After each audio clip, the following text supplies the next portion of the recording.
Oke, baik para mahasiswa sekalian, kita masuk ke part yang ketiga atau bagian yang ketiga untuk sesi yang ketiga pada pagi hari ini. Kita lanjutkan dengan melihat di mana sebenarnya kita dapat menemukan sumber-sumber atau mencari masalah penelitian.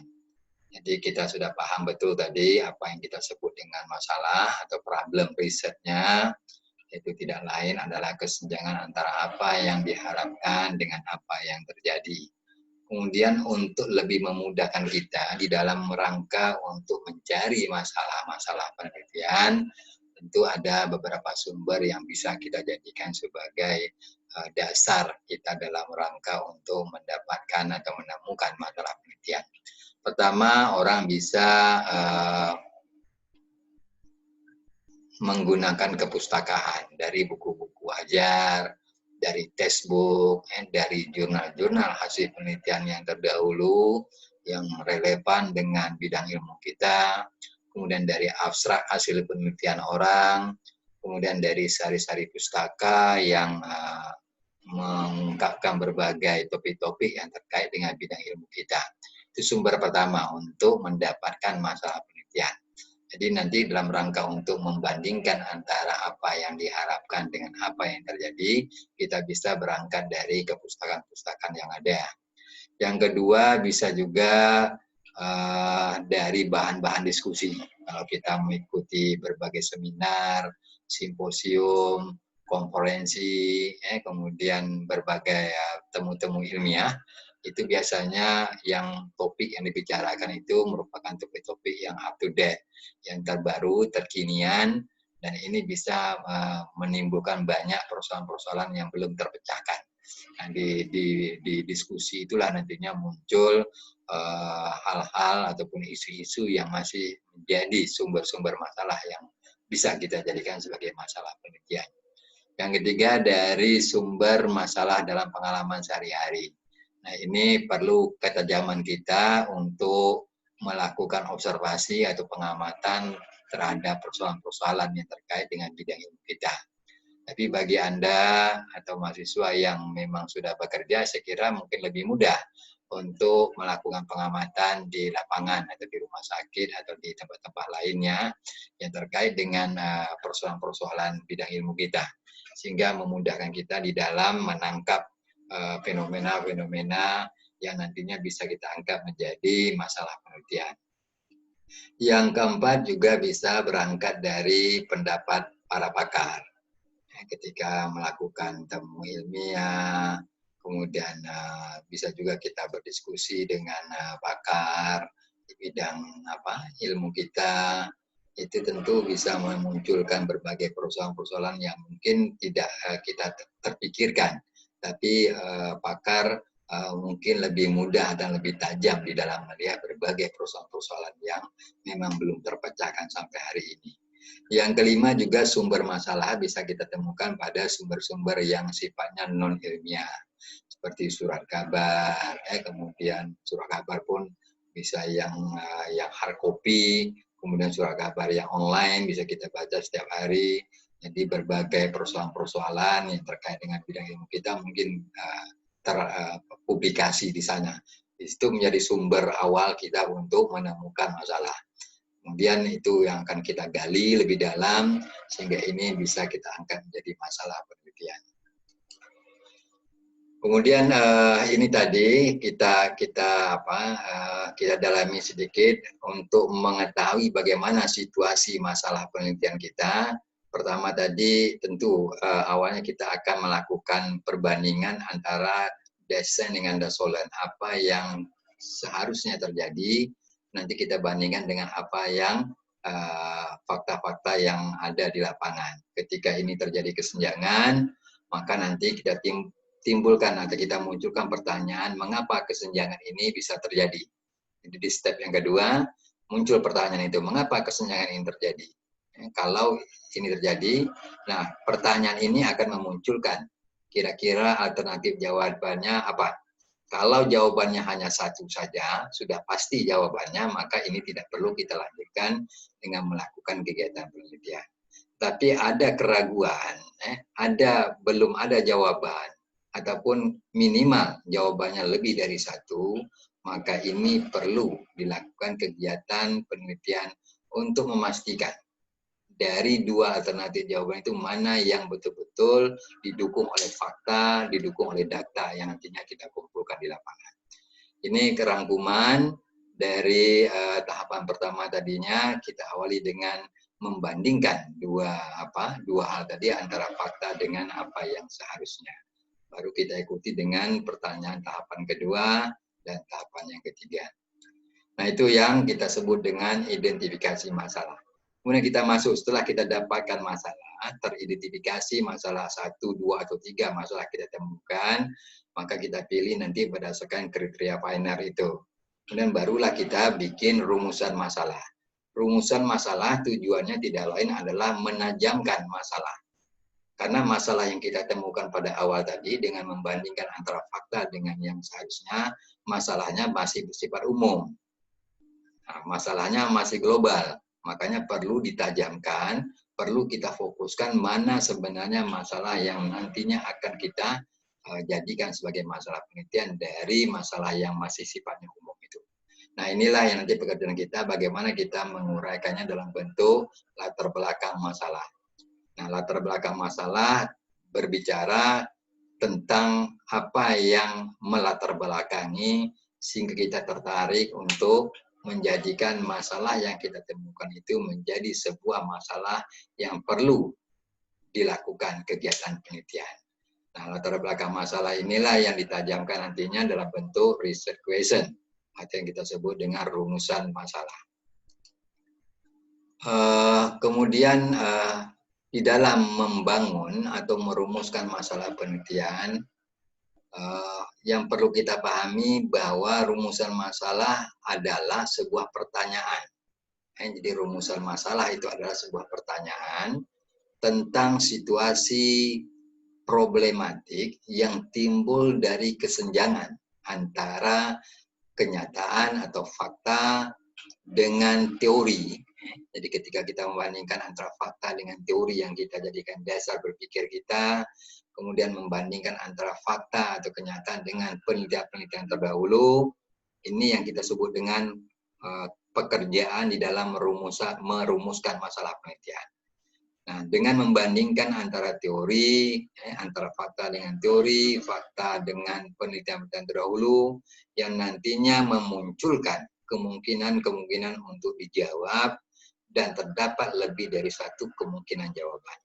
Nah, pekerjaan dari 3 tahapan ini yang kita sebut dengan pekerjaan membuat rumusan masalah penelitian. Nah, pada umumnya memang rumusan masalah penelitian ini selalu diawali dengan kalimat tanya. Jadi pertanyaan, jadi question research. Nah, pertanyaan inilah yang nantinya perlu dicari jawabannya. Nah, mengapa penting sebuah rumusan masalah? Pertama, rumusan masalah itu merupakan langkah awal. Jadi, langkah pertama kita dalam rangka untuk mengembangkan kerangka konsep penelitian kita.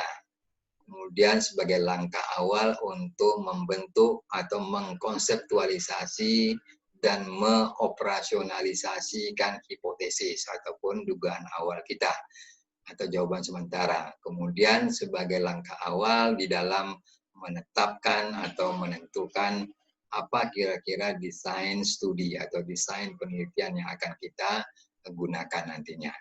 Itu pentingnya sebuah rumusan masalah. Jadi betul-betul kita tajamkan masalah yang kita temukan itu menjadi sebuah masalah yang betul-betul terukur, yang betul-betul mudah untuk diselesaikan. Yang kedua, pentingnya itu adalah untuk memprediksi keberhasilan studi. Jadi dengan fokus pada satu masalah saja, maka ini bisa kita bayangkan kemungkinan keberhasilan kegiatan penelitian yang akan kita lakukan. Yang ketiga, sebagai petunjuk untuk konfirmasi judul dan tujuan penelitian. Jadi membuat judul itu setelah rumusan masalah ini kita tetapkan.